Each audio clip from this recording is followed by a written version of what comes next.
pump river water through this pond. And once those fish get to about 8 to 9 inches, 10 inches in length, they'll release them here in the fall.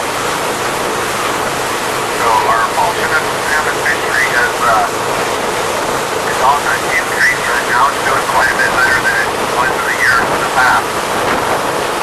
We have 2 of these acclimation sites, one right here and then one about 60 miles upstream from us. Just for the fall Chinook. A lot of our fisheries are funded by the Nez tribe.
Probably 50 to 100 feet off the edge of the water, you'll see a big sign that says Entering Oregon.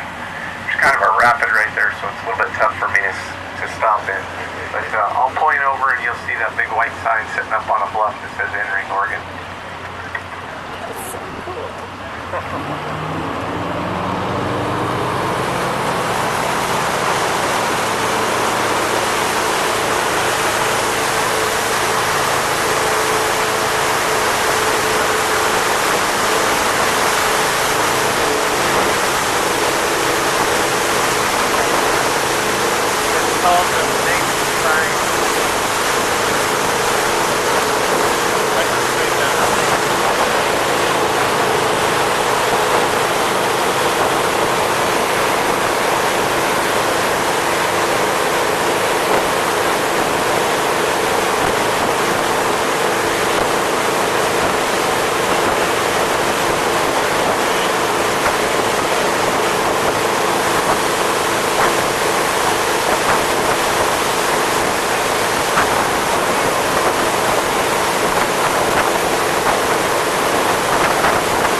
go.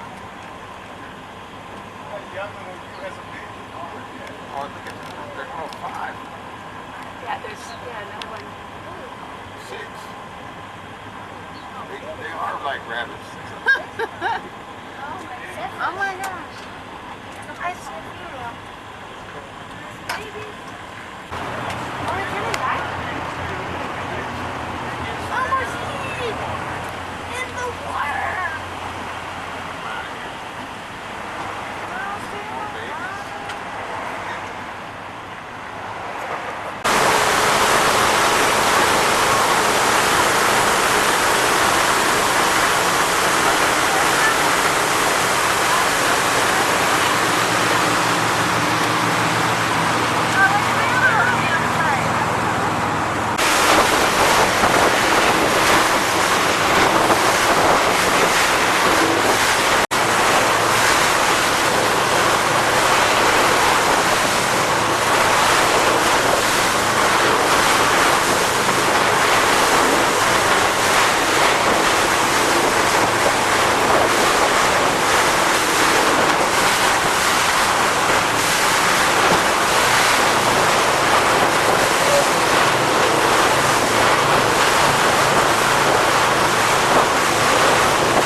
flood called the Lake Bonneville Flood. So the remnants of Lake Bonneville today is the Great Salt Lake in Utah. So towards the end of the last ice age, there was, as the air temperatures continued to rise, the glaciers within Lake Bonneville would break up into smaller pieces and go adrift. And as they went adrift in those smaller pieces, they dammed up the areas where the water needed to flow out of the system. So, being there was no place for the water to go, the water levels in Lake Bonneville continued to rise. As they continued to rise, it built up a lot of pressure within that system. Eventually, those ice dams broke out and sent a whole bunch of water rushing down to the lowest point, which was Hells Canyon in Idaho on the Snake River. So as that water came through here, it helped carve out Hells Canyon. Put it into perspective for you. The Snake River alone over here on our right is running about 10,000 cubic feet per second of water. Back during the Bonneville flood, they estimated 980,000 cubic feet per second of water. That's enough to fill the canyon walls, what you see right here in front of us. And that happened for almost pushing 30 days is what they tell us.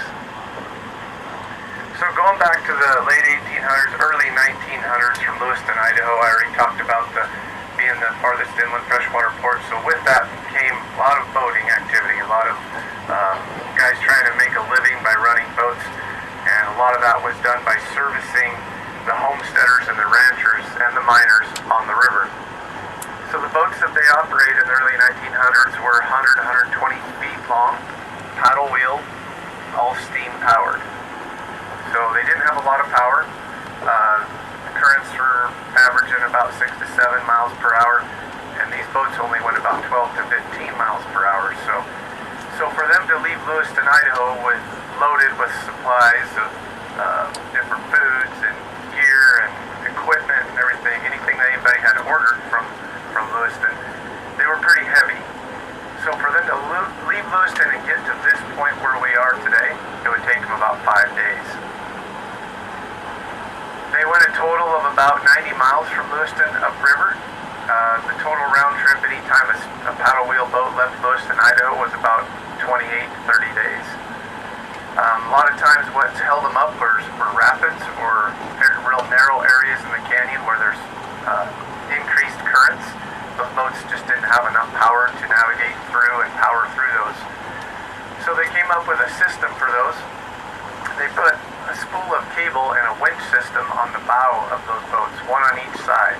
So they had a big spool of cable on the right side, starboard, and port as well. And they would come up into areas like this where it's real narrow and lots of current. They would pull the boat all the way over to the bank, dock it on the bank. A guy would jump out.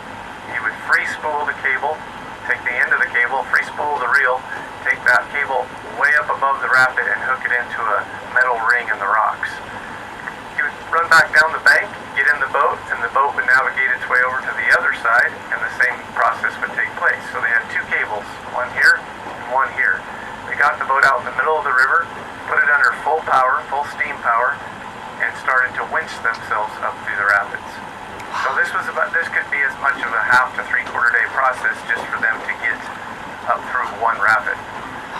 So I'm going to idle up here a little bit, and I'm going to show you one of those existing rings that's anchored in one of these rocks that they used to help aid the powerboat travel through here.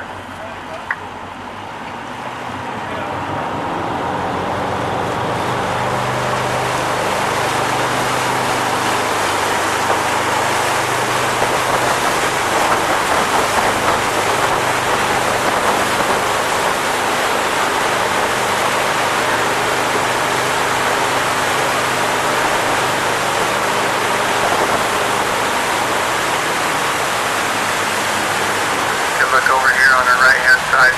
This first big boulder that's touching the water here, you can look right up about 15-20 feet above the water's edge. You'll see a ring that's anchored in there.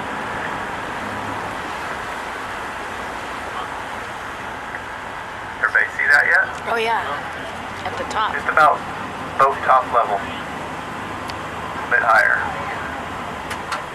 See it now? Yep. Okay. So this is one of the rings that they anchored in the rock, so there would have been another one on this side of the river that has rusted out over the years. There's about 2 or 3 of these left. They're still in the spots that they used to winch themselves up through the rapids.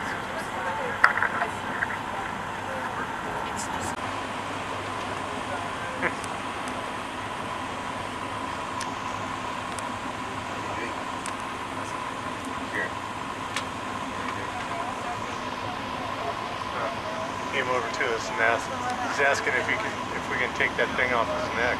Yeah. There's one over here. Oh, it's got a nice look. See the horns on that one up top? Oh.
talk about it.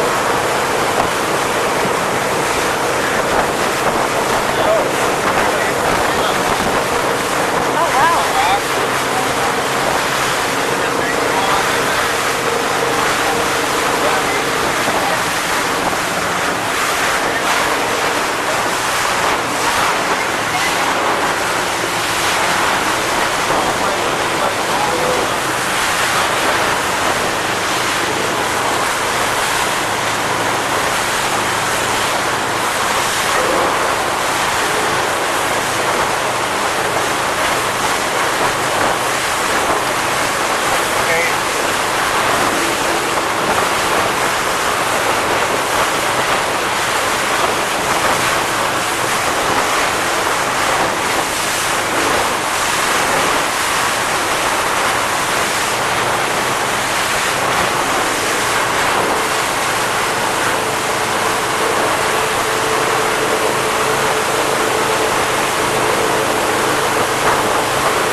side is known as the Imnaha River.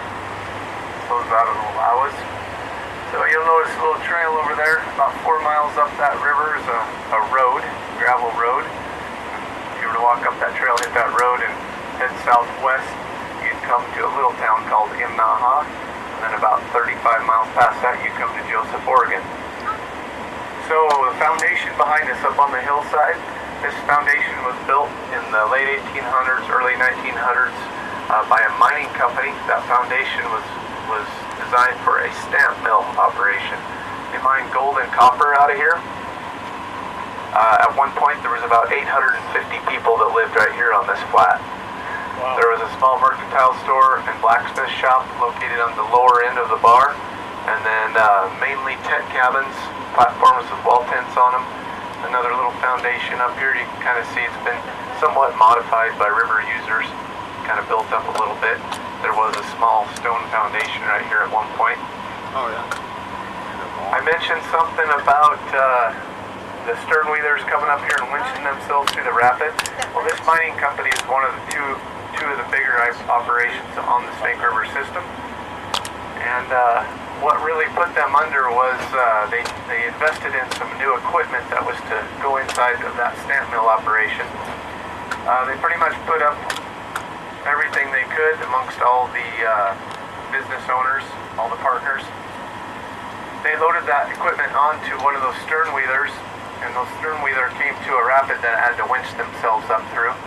So if you can picture this, the boat was out in the middle of the river with both cables extracted out. It was winching itself through a rapid when one of the cables broke. It swung in behind the boat, got bound up in the power drive of the boat, so they had no maneuverability.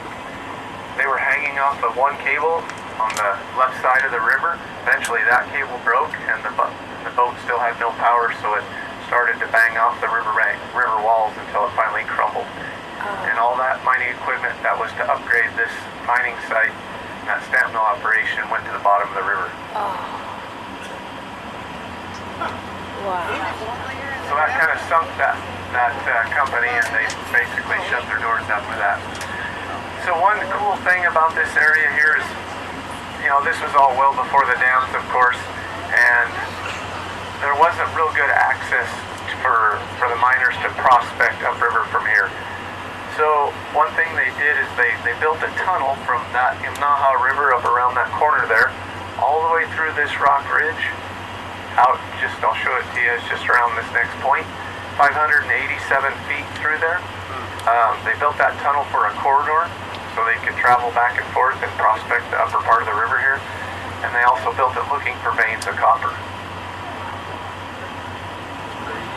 When I was a kid, a couple years ago, used to be able to walk through that tunnel with a flashlight and pop out on that river on the other side.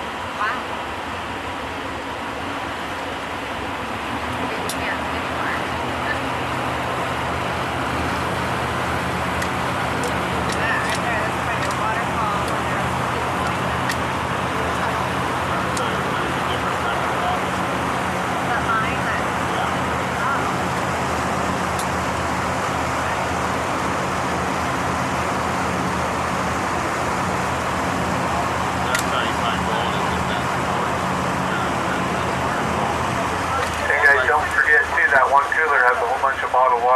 So hopefully you guys are helping yourself to that. That tunnel I was telling you about, one of the entrances is right here. You'll see the tailings, and you'll be able to see a white placard board, and then the tunnel that angles back downriver a little bit. Oh yeah. All these big mine shafts are mainly gated now, so you can't go into them.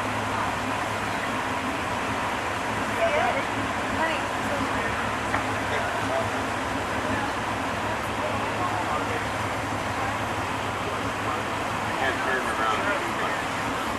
I know. Yeah, wanna go grab some water?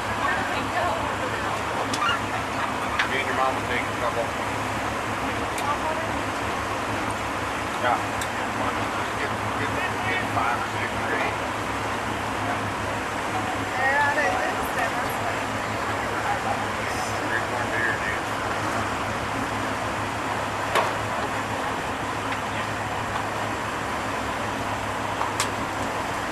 Oh, that's Snake River Adventures. That's really good for them.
That's me and you, baby. Uh-huh.